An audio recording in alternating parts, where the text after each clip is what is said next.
At this point, you may be wondering if you have the correct camera for this course. You will need a digital SLR, standing for single lens reflex camera, or a digital SLR-like camera. Another term for this kind of camera is an SLR bridge camera. SLR-like or SLR bridge cameras are compact cameras that have many of the features that SLR cameras have, except that you can't change out the lens. The benefit of having an SLR camera is that it allows you to change out the lens at any point, and many times your lens will creatively control how your images look. To know the specs of your camera, I suggest you go to the site dpreview.com. Digital Photography Review.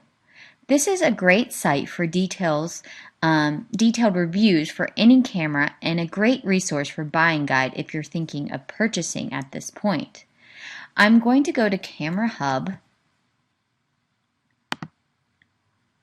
You will choose your camera that you have to find the specifications and if your camera meets the requirements for the course. So I'm going to go to Browse All Cameras, and when I do this, I will go ahead and choose the brand, or you will choose the brand that you have.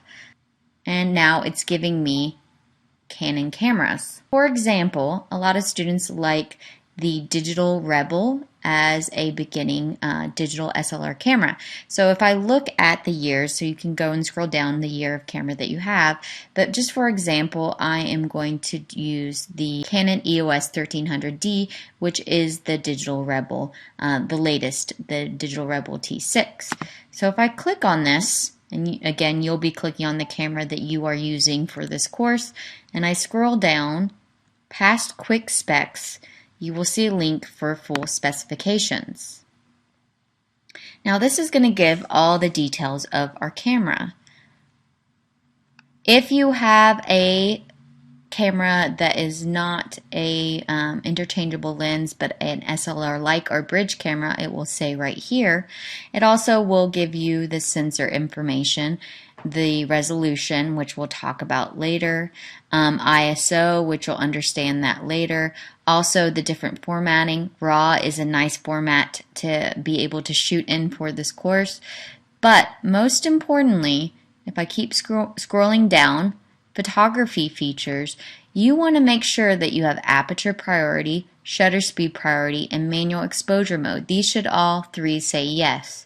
If you have all three of these items, that means that you can use your camera for this course. It's important that you are able to control all the mechanics of the camera, the shutter speed and the aperture, to creatively make images instead of just having an automatic mode. So that again is very important that you have these three controlling options.